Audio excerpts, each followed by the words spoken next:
You got it.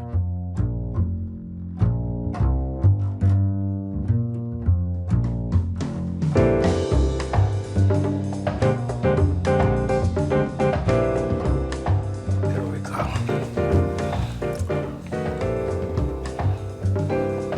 Anytime Trump thinks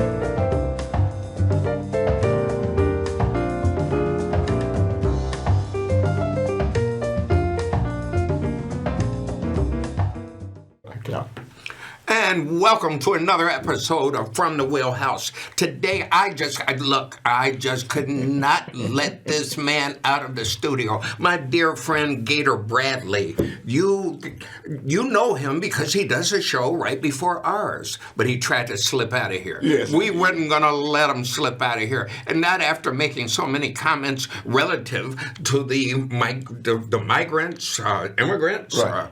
They go by a great number of names, but I was listening to the mayor today, and I heard him spit out your name. What was that about? What was you doing in man, my mayor's mouth? You know how I do it, because we be everywhere. When they be speaking, I sometimes have to say, y'all better listen. You know, that's my phrase. And if they don't see me in the room, they know Gator in the room. I saw you on the trailer, the opening trailer for a series called Boss. Yeah. When you were doing some community organizing, there you are with your bullhorn there at the Daily Center. Yeah. And oh man, that's what I do. But see, Captain, you the activist on the waterways. Sometimes I am. Sometimes I'm not. But my people that are working with me know that my mission is to teach them that we are no longer the cargo. We are today's captains. Right. We're today's fiberglass repairmen, electricians, navigators, 300 different job categories in the maritime industry. It's only right that we take our place because Right. I think we were brought over here on the same thing. That's what I'm saying. Like you told me, hey, I want your viewers to know that you're going to kick me out of here shortly. But like I told you, just don't kick me off the boat. I'm going to kick them out of here because we're about to have a little spirited conversation about the immigrants that are here in Chicago. Now, I tell you, this show is about educating the public about the maritime industry, about boating safety, and things that are happening in the maritime industry. But I'm going to connect the dots because somebody told me this, Gator. Yes, sir. Somebody told me these immigrants are not going back home. They're not going back to Venezuela. Here's what's going to happen. They're going to be right here. Can they take their place among others right on Chicago's lakefront and the Chicago River? We need some help. It seems like most of our own folks won't show up to work the day after payday. You're right. You think they will? Well, right. Yeah, I said it. That's right. You don't like it? My whole thing is, just get everything straight, they migrants.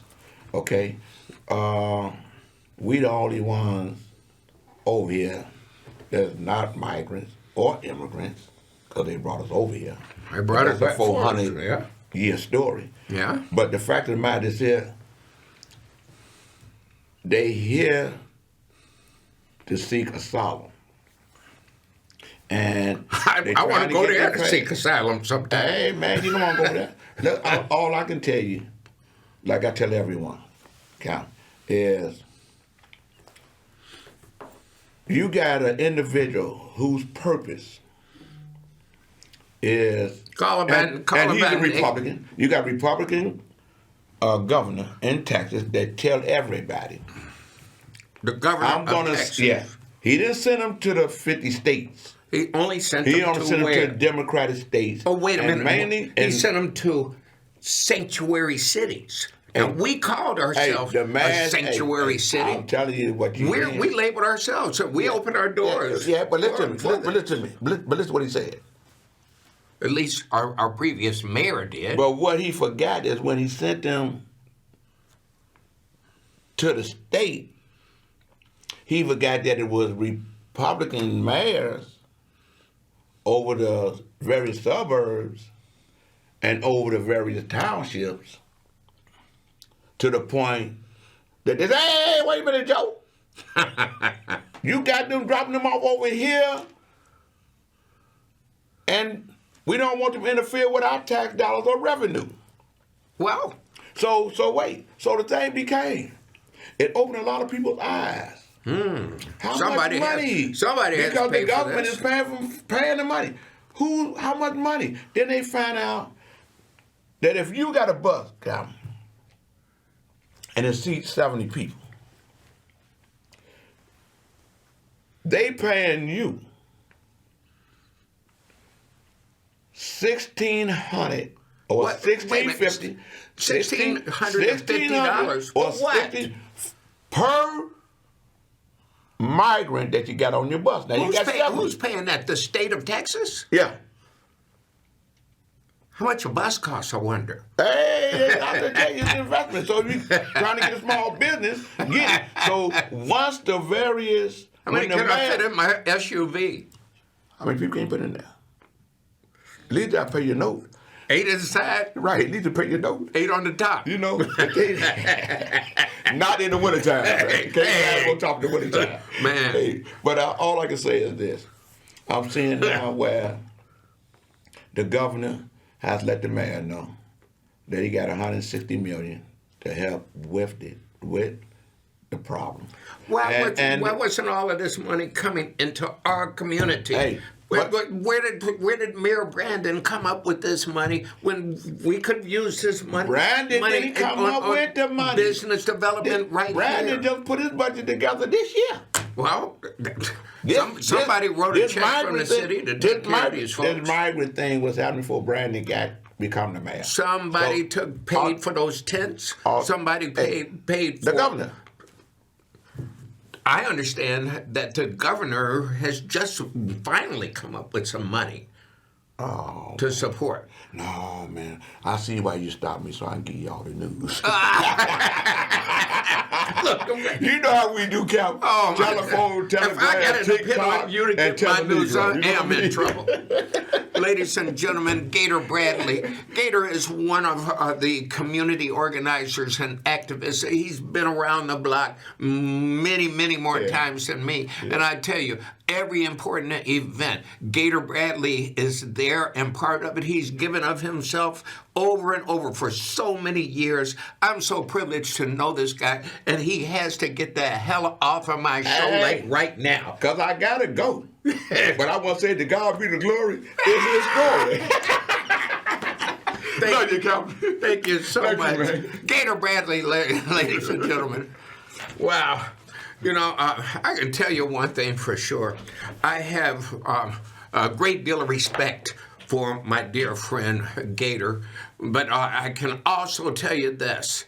We have some challenges in front of us. Back to that immigration issue, and what does it have to do with the maritime industry? Well, I tend to think, and this is just my thinking, and by the way, my show is unauthorized, unpromoted, unokayed by everyone except for me. This is purely my opinion. I can tell you, if the migrants are not going back home, we need to find opportunities. Now, I know some of you might be jumping up in your seat. What about black folk? We need to find opportunity for them. I already said it. It already came out my mouth that many people that we've hired to come out onto the lakefront to learn great careers, it's hard to get them to show up on time, to show up dressed like they're supposed to, looking neat and clean, and most important, to come back to work the day after payday. instead of calling with an excuse or not calling at all. You have to find some people that are hungry. Les Brown says you got to be hungry. And I only want to work with deckhands who want to come into this industry, who are hungry for knowledge, hungry to make a living, hungry to take care of their families. I'm telling you like it is. I do believe that this year we're going to see many of these Venezuelans on Chicago's lakefront, and not just setting up tents out there. They're going to be cleaning boats, polishing boats. And do you know, somebody else told me that many of them have skill sets to work on boats. I told you there's 300 different job categories. So that's all to that. Thank you, Gator Bradley, for coming on today's show. You really got my hair up on the back of my neck, especially when I heard your name come out the mayor's mouth. He knows who you are, and he knows what you are, and we're all grateful for you, Gator Bradley.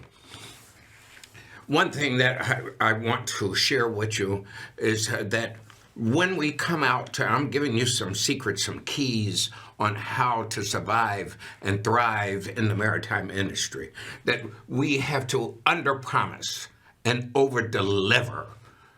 You see, there's an awful lot of people that want to come out there. We all of us captains, we get it from our friends and families and people that we meet, especially when they see pictures with folks in bikinis and having a great time out on the lake. And they say, look, I'd like to come with you. Can I come with you? I can help out. Well, you have to have two things. And this is what I want you to do. You can email me at this email address when you have things in place, like a drug consortium card. What does that mean? The drug consortium card is something that is required not just of captains, but all crew members. You must have it on your possession if you're working in a capacity that has anything to do with the safety of passengers. Why? Pretty obvious. They want to make sure that folks have their head on right. And so you have to submit to random drug testing. That means that if you want to get into the business and you are smoking marijuana, for example, now is the time to stop. Yeah, that's what I said, marijuana. You see, marijuana, reefer, or weed, whatever you want to call it, boy, oh boy, we're not able to have it on the lake. It doesn't work on boats. It's against federal law. Any waterway, the harbors, the rivers, the lake, any waterways are federal property. And on all federal property, you cannot have marijuana. This is why some people, they get on my boat and they just light up and they say, well, I have permission. I bought it legally from the cannabis store. Well, that's fine. Take it back to your car. You know, besides that, I want to make sure that people are in some state of mind to be happy, but I don't want them high and dead. I want to make sure that I can manage a cruise, which is another thing that we do. We have to make sure that we are able to manage any cruise, and I'll tell you about that in a moment. But the other thing, so your drug consortium card showing that you take random drug tests is one of those things. Oh my goodness, Bill. That's one of the tests I don't even have to study for. No, that's the only test I don't have to study for. But I can tell you this. I'm talking to my producer, Bill Hoover. I just want you to know this. The other thing that you have to have, because you got to be useful, is a Red Cross, not necessarily Red Cross, but adult and child CPR and first aid. So that if anything happens, you're trained and certified to help folks. Even if you're not in the boating business. My wife told me she needs to learn how to do CPR. I've been trying to get her to kiss me for 3 weeks already. I don't know what she'd do if something happens to me that she has to give me mouth to mouth. I think I'd be in trouble. But I tell you this, the fact is you must have adult CPR and child and adult first aid, along with that drug consortium card. It costs about $75 to get your Red Cross. You can get this from the Red Cross, your CPR and first aid. It costs about $65 to join a drug consortium. But what that shows me and many other people that are waiting on the lakefront for you this spring, yes, we are. We're praying and waiting that you show up. If you show up with those 2 credentials, maybe we can bring you on board and train you to do a job, to learn the business in the maritime industry. Everyone had to start somewhere. But to even clean a boat, to be on a boat, any portions of painting a boat, whatever, we want to ask you to do this. Make sure that you have at least those credentials. Besides that, I'm 67 years old. You never know when I need somebody that's going to have to give me CPR. I'm in the final chapters of my life, and I'm not confused about it at all. I want to surround myself with people that knows how to use a defibrillator. And these defibrillators, we're going to get them on the lakefront. One of my missions, I got a lot of different missions, but one of my missions is to get some government funding or some kind of funding to get a defibrillator put at every dock gate in the city of Chicago. There are 10 harbors. 10 harbors in the city of Chicago. I always play with my students, and I ask them to name them. I'm going to do it again after this show. I know he's going to be ready. He's going to be ready for them. But those 10 harbors each have dozens of gates, which in turn, each gate leads you to dozens and dozens of boat slips where people park their boat. We call it docking, not parking, but they dock their boat. Don't you know that with the thousands of boaters along Chicago's lakefront, all of the joggers, the bikers, the rollerbladers, and all of that, it just seems obvious to me that a defibrillator, a AED, is something that should be everywhere. I mean, right now, we finally get throughout the harbor system. I see life rings everywhere in case somebody falls in the water. Well, what if they don't fall in the water? What if they just have a heart attack? What if they get injured another way and their heart stops beating? What if they're trying to plug up one of those electric cars and get the heck shocked out of them? We have to make sure that we're doing those things necessary. I'm always on a mission.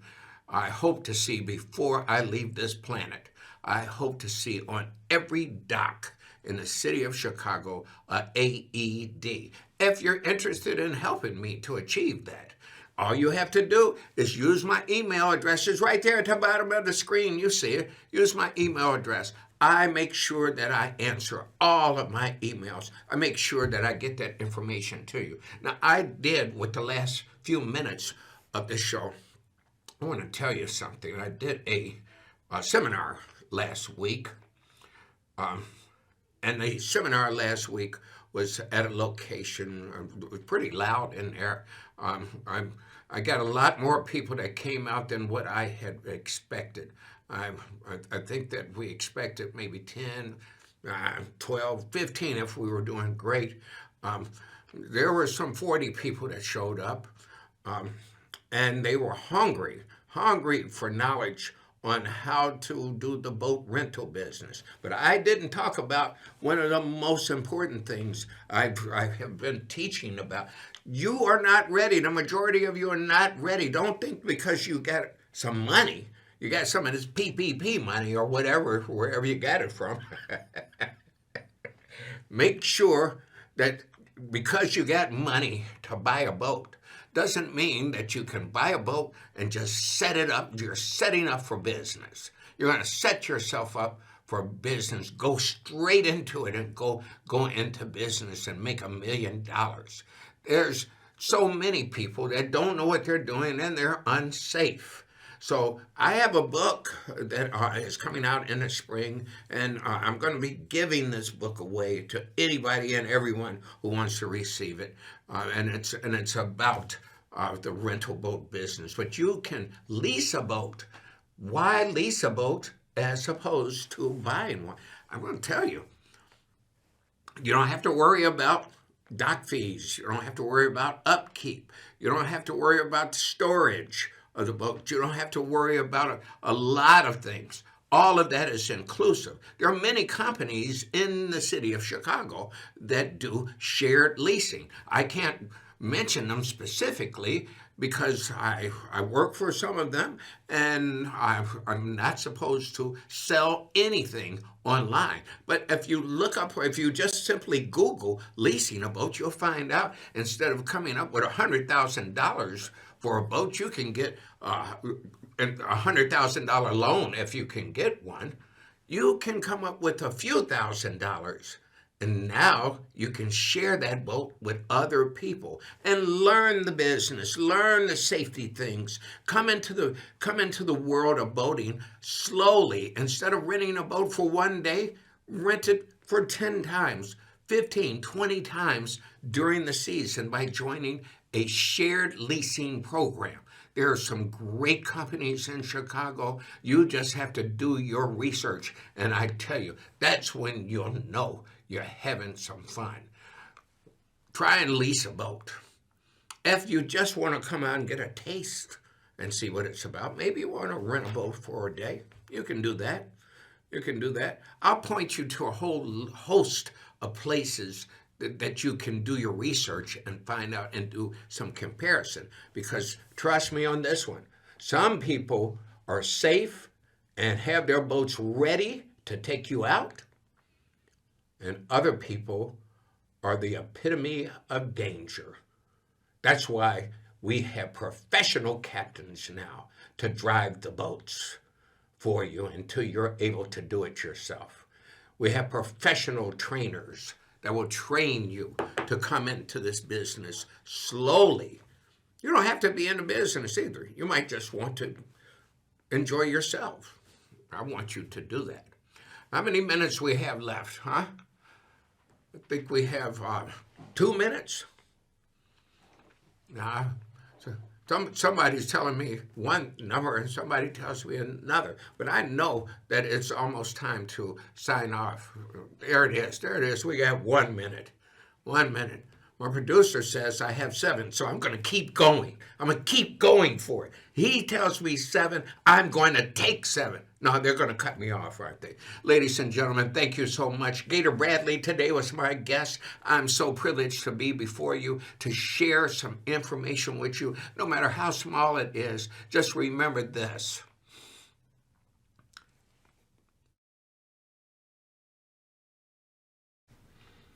You're working on someone else's.